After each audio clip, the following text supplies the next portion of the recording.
గౌరవ ముఖ్యమంత్రి గారి ఆశీస్సులతో పార్లమెంటు ప్రతినిధిగా ఎన్నికైన తర్వాత అనేక విషయాలు పార్లమెంట్లో ప్రస్తావించటం, ఏదైతే ప్రజలు ఒక నమ్మకంతో ఓటు వేసి మొట్టమొదటి మహిళా పార్లమెంటు సభ్యురాలుగా ఎన్నిక చేసి అత్యధిక మెజారిటీనిచ్చి పార్లమెంటుకు పంపించిన ఈ 5 సంవత్సరాల కాలాన్ని పూర్తి సమయం ప్రజలకే కేటాయించానని మీ ద్వారా తెలియచేయడానికి ఎంతో సంతోషిస్తూ, గతంలో అనేక సార్లు మనం చెప్పిన విషయము అది ఈరోజు ఆమోదం పొంది బడ్జెట్ రిలీజ్ అయి రావటం చాలా చాలా సంతోషంగా, మీ ద్వారా ప్రజలందరికీ కూడా ఈ విషయాన్ని పంచుకోవటానికి ఎంతో ఆనందిస్తూ, గతంలో మనం ప్రస్తావించాం ఇవి లాంగ్ పెండింగ్ సమస్యలు. మామూలుగా ఏదో ఒక 2 విషయాలు మాట్లాడటం, అసలు సెంట్రల్ బడ్జెట్ తేవటమే చాలా కష్టం. కోవిడ్ లాంటి కష్టకాలం ఉన్నా కూడా మనం ఏదైతే ప్రస్తావించామో మీరు ఇప్పుడు కూడా విన్నారు, డైరెక్ట్గా మీరు పార్లమెంట్లో ప్రస్తావించినవి కూడా మీరు విన్నారు.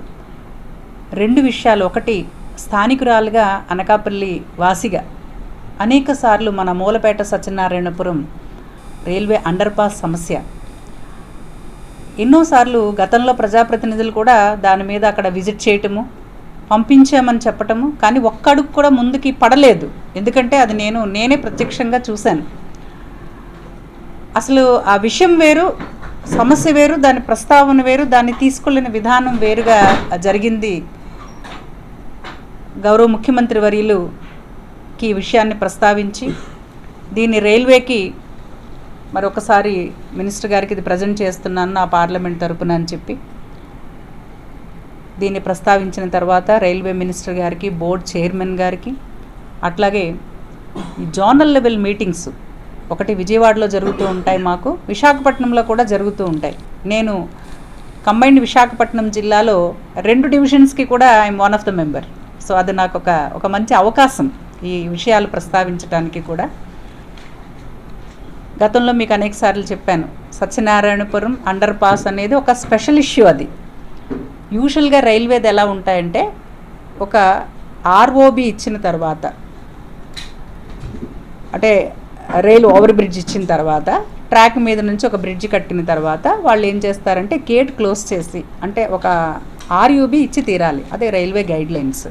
అంటే అడుగు నుంచి ఒక అండర్ బ్రిడ్జ్ ఇచ్చి ఆర్యూబి ఇచ్చి ప్రజలకు ఆల్టర్నేట్గా ఒక ఫెసిలిటేషన్ ఇచ్చిన తర్వాత ఆ గేట్ క్లోజ్ చేయాలి, వాళ్ళ నార్మ్స్ అది.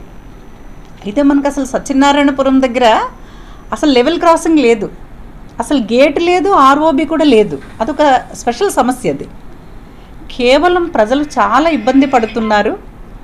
ప్రజలు అనేక విషయాలలో, అంటే ముఖ్యంగా హాస్పిటల్ ఎమర్జెన్సీస్, ఏ అర్ధరాత్రి అయినా ఏ ఎమర్జెన్సీ వచ్చేటప్పుడు, ఏ హార్ట్ అటాక్ కానీ ఇంకేదైనా కొలాప్స్ అయిపోయినా, కళ్ళు తిరిగినా, పక్షవాతం వచ్చినా హాస్పిటల్కి తీసుకురావాలంటే ఒక చిన్న వే ఉంది, కానీ కనీసం అందులో అంబులెన్స్ కూడా వెళ్ళదు. ఒక స్కూటర్ అలాంటిది వెళ్తుంది తప్ప. హైట్ స్టడీ చేస్తే వాళ్ళు కనీసం హైట్ పెంచడానికి కూడా గతంలో రైల్వే అధికారులు పర్మిషన్ ఇవ్వలేదు. ఎందుకంటే కిందన వాళ్ళకి కొంత ఎక్విప్మెంట్ దానికి ఉంటుంది, వాళ్ళకి అవన్నీ తగిలేస్తున్నాయి, హైట్ పెంచడానికి అవ్వదు అని. సో ఇది నేను పార్లమెంటు సభ్యురాలు అయినప్పటికీ ఉన్న విషయం. ఆ రోజుకి స్టేటస్. మళ్ళీ అధికారులను తీసుకుని వెళ్ళి డైరెక్ట్గా అక్కడ నేను కూడా వెళ్ళి స్థానిక నాయకులందరినీ కూడా తీసుకుని వెళ్ళి వాళ్ళకి సమస్యని ఎక్స్ప్లెయిన్ చేసి, దానికి ఏదైతే ఫీజిబుల్ సైట్ మీరు ఇవ్వాలి, ఖచ్చితంగా ఈ సమస్య అయితే పరిష్కారం అవ్వాలి హయ్యర్ లెవెల్లో, బికాస్ పార్లమెంటు సభ్యురాలని కాబట్టి తప్పనిసరిగా నా ప్రయత్నం నేను చేస్తాను మా ముఖ్యమంత్రి గారి ఆశీస్సులతో, ఆయన సహకారంతో అని చెప్పిన మీదట వాళ్ళు ఒక సైట్ వాళ్ళు చూసి పక్కనే ఏదైతే ఇప్పుడు మన అండర్ పాస్ అని అనుకుంటున్నామో అక్కడ చిన్న పాసేజ్, వెహికల్ అండర్ పాస్ లాగా, సో దాని దగ్గర వాళ్ళు ఒక సైట్ చేసి ఒక చిన్న ఇంజనీరింగ్ డిపార్ట్మెంట్ నుంచి ఒక నోట్ తీసుకుని దాన్ని ప్రజెంట్ చేయడం జరిగింది. సో ఫస్ట్ స్టెప్ సక్సీడ్ అయింది ఏంటంటే అసలు దాన్ని పర్మిషన్ తెచ్చుకోవటం. సో ఇది ప్రజలకి చాలా చాలా ఇంపార్టెంట్ విషయం. ఇది చాలా వాళ్ళు ఇబ్బందులు పడుతున్నారు. కనీసం ఒక స్కూలు, హాస్పిటల్స్ కానీ ఏదైనా, అనకాపల్లి పక్కనే ఉంది, జస్ట్ కోతవేట దూరంలో ఉంటే చుట్టూ తిరిగి వస్తున్నారు, కనీసం ఒక వే కూడా లేదు, ట్రాక్ దాటాల్సిన పరిస్థితులు వస్తున్నాయని చెప్పి ప్రజల కోసం అని ఇది మాట్లాడినప్పుడు రైల్వే శాఖ కూడా దీనికి స్పందించి అనుమతులు ఇచ్చారు. అసలు అనుమతులు తెచ్చుకోవడం ఫస్ట్ స్టెప్. గతంలో కూడా మీకు అనేక సార్లు దీని మీద ప్రస్తావించడం జరిగింది. ఇదే విధంగా లంకెలపాలెం అంటే నా పార్లమెంటు పరిధి కాబట్టి లంకెలపాలెం దగ్గర అక్కడ ఏంటంటే వాళ్ళు ఆర్ఓబి కట్టేశారు, వంతెన కట్టేశారు, రోడ్ అండర్ బ్రిడ్జ్ ఇవ్వకుండా వాళ్ళు ఆ గేట్ క్లోజ్ చేశారు. అక్కడ లెవెల్ క్రాసింగ్ ఉంది, కానీ అక్కడ అసలు ఆర్యూబీ శాంక్షన్ ఇవ్వలేదు, గేట్ క్లోజ్ చేశారు. అయినా సరే ప్రజలకు అంత లంకెలపాలెం అటువైపు గ్రామం ఉంది, ఇటువైపు నేషనల్ హైవే ఉంది, మనకు అనకాపల్లి కానీ విశాఖపట్నం కానీ వెళ్ళాలంటే ఊరు దాటి వెనక్కి వెళ్ళి వాళ్ళు ఆర్ఓబి ఆ పై బ్రిడ్జ్ నుంచి వచ్చి అనేక ఇబ్బందులు పడుతూ, కొంతమంది తెలిసి తెలియక ఇది దగ్గరగా ఉంది కదా అని చెప్పి చాలా రిస్కీగా రైల్వే ట్రాక్ని దాటటం, స్టూడెంట్స్ కానీ లేబరర్స్ కానీ ఫొటోస్తో సహా, నేను స్థానిక ఎమ్మెల్యే గారు అదీప్ గారు నాయకులు అందరూ కూడా అక్కడ కూడా విజిట్ చేశాము అధికారులను తీసుకెళ్తే మొదట్లో వాళ్ళంతా ఇట్స్ నాట్ ఫీజిబుల్ అని ఇచ్చేశారు. ఇటువైపు రోడ్డు ఉంది, అటువైపు ఏదో చిన్న పాండ్ ఉంది అనుకుంటూ, కానీ మళ్ళీ వాళ్ళని తీసుకుని వెళ్ళి ఎగ్జాక్ట్గా కొంచెం అటు ఇటు అయినా సరే you study the site and give a report అని చెప్పి వాళ్ళకి అధికారులను కూడా కోరిన వెంటనే ఇంజనీరింగ్ అధికారులు వాళ్ళకి సంబంధించిన డిజైన్ ఇచ్చిన తర్వాత దాన్ని తీసుకుని రైల్వే నుంచి అనుమతులు తీసుకుని ఫస్ట్ స్టెప్ అక్కడ ఆర్యూబీ సత్యనారాయణపురం వేరు, జస్ట్ ఇట్స్ ఎ పాసేజ్. కానీ ఇప్పుడు మనకు ఆర్యూబీగానే శాంక్షన్ అయింది, కానీ అసలు దానికి ఎటువంటి గైడ్ లైన్స్ లేకుండా కేవలం ప్రజలకు ఉపయోగపడుతుందన్న కారణంతో మనం తెప్పించిన ప్రాజెక్ట్ సత్యనారాయణపురం. అందుకని నాకు చాలా చాలా సంతోషంగా ఉంది దాన్ని అచీవ్ చేయటం. ఇప్పుడు ఆర్యూబీ లంకెలపాలెం ఆర్యూబీ శాంక్షన్ చేయించుకున్నాము. అయితే లాస్ట్ ఇయర్ అంటే 2022కి మనకు ఒక రిప్లై వచ్చింది. So we have accepted for RUB at Lankelapalem and also at Satyanarayanapuram. We have accepted, but it should be constructed with state funds. So railway చేసాము, దానికి ఎస్టిమేట్ ప్రిపేర్ చేశాము, engineering అధికారులు designs వేశారు. ఈ పేపర్ అంతా తీసుకుని వెళ్ళి రైల్వే నిధులతో మా పార్లమెంటు పరిధిలో ఈ రెండు పూర్తి చేయాలని చెప్పి రైల్వే శాఖను కోరిన వెంటనే మరి గౌరవ రైల్వే మినిస్టర్ గారు అశ్విని వైష్ణవ్ గారు కానీ, రైల్వే బోర్డు చైర్మన్ కానీ, వాళ్ళు జిఎం గారు కానీ, వీళ్ళంతా కూడా మరి దీనికి అనుమతులు ఇచ్చి ఫండ్స్ రిలీజ్ చేసి ఈరోజు టెండర్కి వెళ్ళటం చాలా చాలా సంతోషంగా ఉంది. మరి ఎందుకంటే ఈ అవకాశం అంతా కూడా మరి వైఎస్ఆర్సీపీ ప్రభుత్వం, మరి గౌరవ ముఖ్యమంత్రి వర్యులు, మా స్థానిక నాయకులు అందరి సహకారంతోనే నేను ఇవన్నీ కూడా చేయగలుగుతున్నానని చెప్పి మరి మీకు తెలియజేస్తూ, మరి మళ్ళీ వచ్చేది వైసీపీ ప్రభుత్వమే.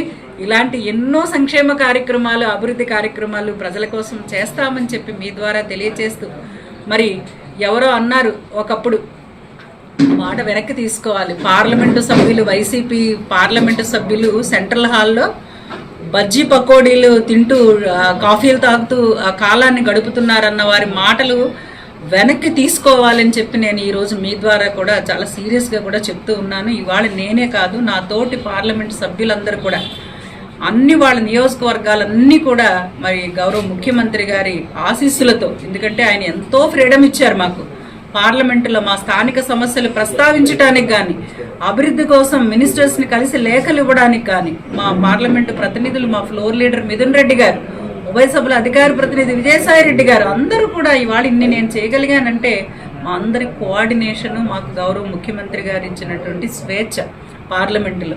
సో ఈరోజు మరి వైసీపీ ప్రభుత్వమే ఇవన్నీ మరి బొజ్జన్నకొండ మరి సెంట్రల్ నిధుల నుంచి తేగలిగానంటే, క్యాన్సిల్డ్ కాంపోనెంట్స్ గతంలో చాలామంది మొదలు పెట్టారు, హడావుడి చేశారు, వచ్చేసిందన్నారు, కానీ అసలు కనీసం క్యాన్సిల్ అయిపోయిందన్న మాటను కూడా ప్రజలకు తెలియకుండా తప్పుదావ పట్టించిన విషయం మీ అందరికీ కూడా తెలుసు. మళ్ళీ ఆ ప్రాజెక్ట్ని మళ్ళీ మూవ్ చేసి స్థలాన్ని సేకరించి వాళ్ళ బొజ్జన్నకొండ దగ్గర నిర్మాణాలు జరుగుతూ ఉన్నాయి.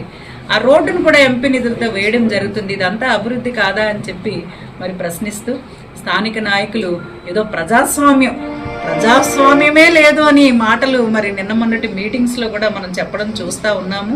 సరే, ఇంతటి ఫ్రీడంతో ప్రజాస్వామ్యం అంటే ఏముంది? పత్రికా స్వేచ్ఛ, ప్రజలకి స్వేచ్ఛ ఎవరికి లేదు. ఇవాళ ప్రతి ఒక్కరు కూడా ఎంతో ఆనందంగా ఉన్నారు. ఇవాళ మహిళలందరికీ మరీ ముఖ్యంగా ప్రభుత్వం నుంచి మరి ఎంతో ఆర్థిక సాయం అందుతుంది. అన్ని రకాల ప్రజలకి కూడా ఎంతో ఆనందంగా వాళ్ళు గడప గడపకి వెళ్ళటమే అదొక నిదర్శనం. ఎందుకంటే గడప గడపకి ఎవ్వరు కూడా ఇంకా 2 సంవత్సరాల్లో ఎన్నికడానికి ప్రజాప్రతినిధులకి ఈరోజు ఎలక్షన్కి వెళ్ళడానికి ఎంతో ధైర్యం తలెత్తుకొని ప్రజల దగ్గర మేము ఇన్ని చేశాము అని మరి అంత అవకాశం ఇచ్చారు గౌరవ ముఖ్యమంత్రి గారు. ఒక విషనరీ లీడర్. తప్పనిసరిగా మరి వచ్చే ఎన్నికలలో వైసీపీ ప్రభుత్వమే, గౌరవ ముఖ్యమంత్రి వర్యులు జగన్మోహన్ రెడ్డి గారే మళ్ళీ ముఖ్యమంత్రి అవుతారు. ఇంతకు మించి అభివృద్ధి, ఇంతకు మించి సంక్షేమం కూడా ప్రజలకి అందుతుంది అని చెప్పి మీ ద్వారా తెలియజేస్తూ సెలవు.